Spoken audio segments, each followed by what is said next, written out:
श्री शिवाय नमस्तुभ्यम। ओम नमः शिवाय। दोस्तों, सावन का पवित्र महीना चल रहा है जो कि बहुत ही अद्भुत है। दोस्तों, सावन का महीना भगवान शिव का सबसे प्रिय महीना है। तो दोस्तों, आज इस वीडियो में हम पूज्य गुरु जी द्वारा बताए गए गुण अद्भुत उपायों के बारे में बात करने वाले हैं जो कि उन्होंने अपनी शिव पुराण की कथा में बताया है।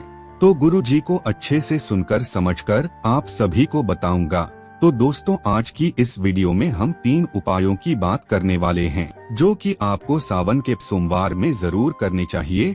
तो चैनल में नए हैं तो वीडियो को लाइक कर दीजिए, कमेंट में नमः शिवाय जरूर लिखें। गुरुजी ने कहा कि जब भी हमारे मेहनत की कमाई किसी रोग में, किसी बीमारी में खर्च होती है तो हमें सबसे ज्यादा दुख होता है, क्योंकि आज के समय में बीमारी एक ऐसी समस्या हो गई है जो हर घर में रहती है। किसी न किसी को बीमारी जरूर रहती है। तो अगर आपके भी घर में किसी को कोई बीमारी हो गई है तो गुरुजी द्वारा बताया गया ये उपाय आपको जरूर करना चाहिए। उपाय के लिए आप एक तांबे का लोटा लेंगे और एक लोटे में जल आपको अपने घर से ले लेना है। साथ ही आपको सिर्फ एक दूब यानी एक दूर्बा ले लेनी है। कहीं कहीं पर इसे दूब कहते हैं, कहीं कहीं पर इसे दुर्बा कहते हैं। तो आपको यह दूर्बा ले लेनी है। अब सिर्फ यह 2 सामग्री लेकर आपको पहुंच जाना है शिवालय। पूज्य गुरु जी ने कहा कि यह उपाय आप सुबह से लेकर शाम तक किसी भी समय कर सकते हैं। जब भी आपके पास टाइम हो तब आप शिवालय जाकर इस उपाय को कर सकते हैं। सबसे पहले आप एक काम करेंगे, यह एक दूर्बा अपने हाथ में रखेंगे। आपके शरीर में जो भी रोग है, जो भी बीमारी है, जो भी कष्ट है, उसको दूर करने के लिए आप अब अवधूतेश्वर महादेव से प्रार्थना कर लेंगे। किनसे प्रार्थना कर लेंगे? अवधूतेश्वर महादेव। गुरुजी ने कहा कि महादेव का यह बहुत ही सुंदर नाम है। इनसे आप अपने रोग को दूर करने की प्रार्थना कर लेंगे। या फिर आपके घर का कोई सदस्य बहुत बीमार है और आप उसके लिए ये उपाय कर रहे हैं तो आप उस व्यक्ति का नाम ले लीजिए और अवधूतेश्वर महादेव से उस व्यक्ति के शरीर में जो बीमारी हो गई है तो उस बीमारी को दूर करने के लिए प्रार्थना कर लीजिए। फिर यह एक दूर्बा आपको जलाधारी के ठीक नीचे रख देनी है। जो जल जलाधारी से नीचे गिर रहा है ठीक वहीं पर आपको यह एक दूर्बा रख देनी है। फिर उसके बाद आपके पास जो एक लोटा जल है उस जल को आप शिवलिंग के ऊपर धीरे धीरे समर्पित करते जाएंगे और अवधूतेश्वर महादेव का नाम लेते जाएंगे तथा शिव महापुराण के मूल मंत्र श्री शिवाय नमस्तुभ्यम का स्मरण करते जाएंगे। गुरुजी ने कहा कि जल आप इतनी धीरे समर्पित करिएगा कि कम से कम 11 बार श्री शिवाय नमस्तुभ्यम मंत्र का जाप जरूर कर ले और 2-4 बार या 5 बार अवधूतेश्वर महादेव के नाम का भी कर ले। फिर उसके बाद जलाधारी से जो जल नीचे गिरेगा वह सीधे एक दूर्बा में गिरेगा। इसके बाद आप इस दूर्बा को अपने घर ले जाएंगे और उसे किसी बेलपत्र के पेड़ के नीचे रख देना है। गुरुजी कहते हैं अगर आप यह उपाय करते हैं तो यकीन मानिए आपके शरीर में जो भी बीमारी है, जो भी कष्ट है, जो भी भारी से भारी रोग है, जो कई डॉक्टरों को बदलने के बावजूद भी ठीक नहीं हो पा रहा है या कई प्रकार की दवाएं खाने के बाद जो भी ठीक नहीं हो पा रहा है, तो उस रोग में आपको बहुत ही जल्दी से आराम मिलना शुरू हो जाएगा। बस आपको ध्यान रखना है कि अगर आपकी डॉक्टरों की दवाएं चल रही हैं, तो दवाएं आप बंद नहीं करेंगे, बल्कि आपको जैसे जैसे रोग में आराम मिलता है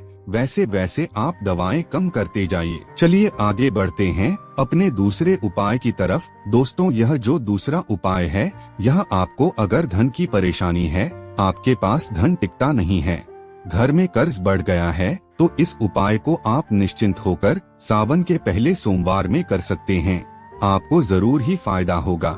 देखिए, इस उपाय को करने के लिए सबसे पहले आपको 2 बेलपत्र लेना है। इस बात का ध्यान रखना कि बेलपत्र कहीं से भी कटी फटी नहीं होनी चाहिए।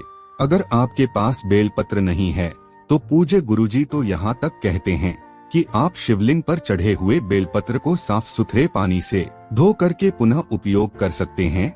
तो सबसे पहले आपको 2 बेलपत्र ले लेना है। इसके बाद आपको अपने साथ लेना है एक तांबे के पात्र के अंदर शुद्ध जल। जल आपको अपने घर से ही लेना है, इस बात का आप ध्यान रखें। फिर इसी के साथ आपको 7 शमी के पत्ते ले लेने हैं। देखिए, अभी सावन का पवित्र महीना चल रहा है तो आपको बेलपत्र और जो शमी पत्र हैं वह बहुत ही आसानी से मिल जाएगी। और इन तीनों सामग्रियों को लेकर के पहुंच जाना है आपको भगवान शिव के मंदिर में। देखिए, वैसे तो यह उपाय आप सुबह से लेकर के शाम तक किसी भी समय कर सकते हैं, लेकिन यदि हो उपाय अगर आप प्रदोष काल यानी संध्या काल के समय करते हैं तो आपके लिए सर्वोत्तम सिद्ध होता है, क्योंकि प्रदोष काल के समय भगवान शिव नंदी महाराज पर सवार होकर मां पार्वती के साथ पूरे पृथ्वी लोक का भ्रमण करने के लिए निकलते हैं।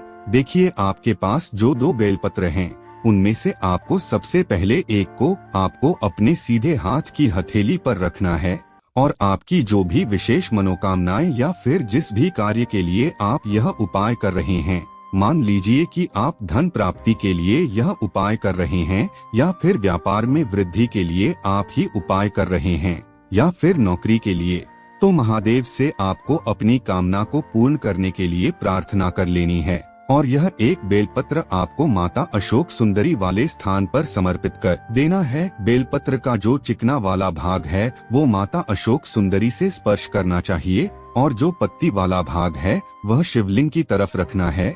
डंडी वाला भाग आपको जलाधारी की ओर रखना है। इस प्रकार से आपको यह पहला बेलपत्र माता अशोक सुंदरी वाले स्थान पर समर्पित कर देना है। अब आपको दूसरी जो बेलपत्र है उसे भी आपको अपने सीधे हाथ की हथेली पर रखना है और इस बेलपत्र को आपको शिवलिंग के ठीक विपरीत साइड पर रख देना है, यानी कि शिवलिंग के ठीक पीछे की साइड पर आपको यह बेलपत्र समर्पित करना है। यानी कि यह जो बेलपत्र है आपको माता पार्वती की हस्त कमल के वहाँ पर रख देना है। ध्यान रखें कि जो बेलपत्र की पत्ती है उसका भाग शिवलिंग की तरफ रखें और जो डंडी वाला भाग है उसे बाहरी तरफ रखना है। इस प्रकार आपको दूसरा बेलपत्र भी समर्पित कर देना है। कर दिया। अब आपके पास जो 7 शमी पत्र हैं, उन्हें आपको एक एक करके शिवलिंग पर समर्पित करते जाना है। प्रत्येक शमी पत्र को समर्पित करते समय आपको श्री शिवाय नमस्तुभ्यम इस मंत्र का जाप करते रहना है।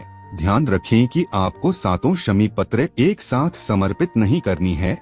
एक एक शमी पत्र आपको शिवलिंग पर अर्पित करना है और इस विशेष उपाय के लिए आपको एक विशेष बात का ध्यान रखना है कि यह जो शमी पत्र है इसे आपको सबसे आखिर में समर्पित करना है। देखिए, सबसे पहले आप जैसे मंदिर पहुंचेंगे तो आपको जल भगवान शिव के शिवलिंग पर समर्पित करना है। उसके बाद आपको जो बेल पत्र हैं वह आपको समर्पित करना है। अंत में आपको शमी पत्र समर्पित करना है।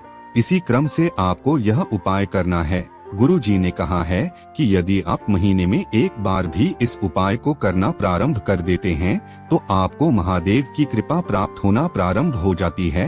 आपके जीवन में जो दुर्भाग्य है, माता लक्ष्मी की जो कृपा आपको नहीं प्राप्त हो पा रही है, तो महादेव की कृपा से यह सारी समस्या के जीवन से समाप्त हो जाएंगे।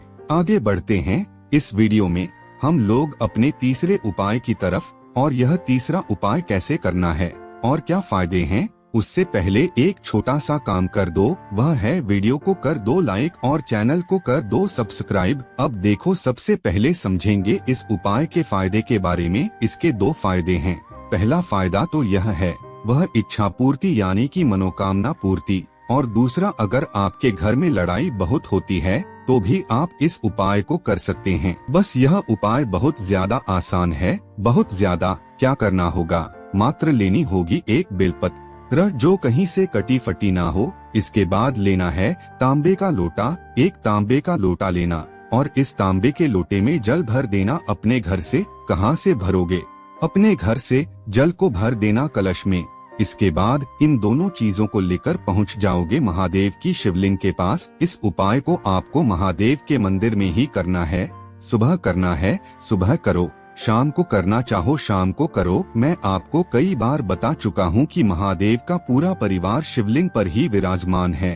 आपको यह भी पता होगा कि महादेव की जो सबसे छोटी पुत्री यानी कि उनकी प्रिय पुत्री माता अशोक सुंदरी का स्थान है वह यही है। तो एक बेलपत्र आप अपने घर से लेकर आए हैं, माता अशोक सुंदरी के स्थान पर रखेंगे। रखने का एक नियम होता है, डंडी होनी चाहिए बाहर की तरफ और जो पत्ती होगी वह होगी महादेव की तरफ। बिल्कुल सीधा सीधा रख देंगे। रख दिया।